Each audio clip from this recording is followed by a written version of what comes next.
नमस्कार, आप देख रहे हैं आउटपोस्ट। मैं हूं आपके साथ आरती गहलोत। रुक करते हैं खबरों की ओर। पिछले 3 सालों से अपनी नियुक्ति को लेकर लड़ाई लड़ रही सैडमैप की ईडी अनुराधा सिंघाई को हाई कोर्ट ने बड़ी राहत दी है। कोर्ट ने सिंघाई पर लगे सभी आरोपों को खारिज करते हुए उन पर लगे आरोपों को निराधार बताते हुए उनकी नियुक्ति को सही ठहराया है। आज सैडमैप के दफ्तर में हाईकोर्ट के फैसले का स्वागत करते हुए जश्न मनाया गया। इस मौके पर ईडी अनुराधा सिंघाई ने कहा है कि सत्य की जीत हुई है।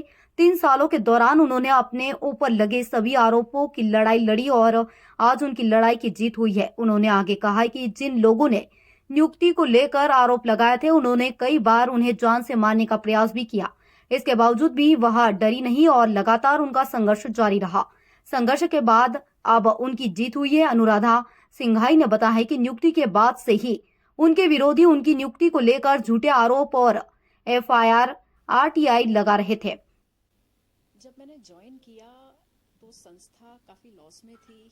जब उसको देखा कि कहाँ पर क्या इश्यूज है तो कुछ अनियमितताएं पाई गई और उन अनियमितताओं के चलते जब विभागीय जांच के आदेश दिए और कुछ परिवर्तन किए, जिस तरह से जो पहले गलत कार्य होते थे उनको बंद किए, तो एक तबका, एक सिंडिकेट यहाँ का पीछे पड़ गया और साथ ही उनके कुछ बाहरी एजेंसियां जो यहाँ पर काम कर रही थी वो भी पीछे पड़ गई।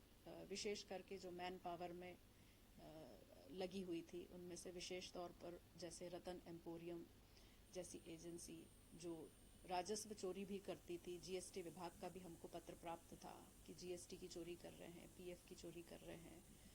ऐसी एजेंसीज के साथ मिलकर के यहाँ के पुराने नोडल अधिकारी और दूसरे कुछ अधिकारी जो कार्य करते थे उनके ऊपर जब अंकुश लगाया तो ये पूरा सिंडिकेट मुझे किसी भी तरह से हटाने के लिए कवायद में लग गया।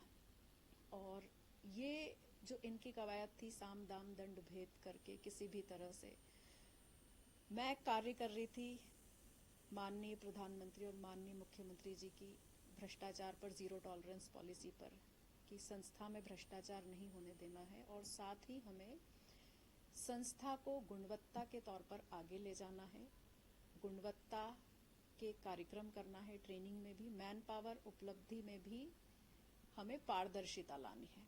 उन सब के चलते क्योंकि पारदर्शिता आती है तो भ्रष्टाचार बंद होता है और वही एक तबका नहीं चाह रहा था और हर तरह से उन्हें ऐसा लगा कि ये मैनेजेबल नहीं है तो मुझे हटाने के लिए झूठे आरोप की बौछार लगा दी। फिर ये झूठे आरोप कोर्ट में पीआईएल लगाना, क्यों वारंटो लगाना, षड्यंत्रकारी तरीके से फर्जी एफआईआर करना, तमाम तरीके उन्होंने अपनाए और अंततः जैसे सत्य की जीत होती है, फर्जी एफआईआर भी पूरा इन्वेस्टिगेट होकर के निराधार असत्य पाई गई, वह भी माननीय जिला न्यायालय द्वारा क्लोज की गई। हाईकोर्ट द्वारा भी क्यों वारंटो रद्द किया गया कि ये गलत है, नियुक्ति पूरी तरह से सही पाई गई।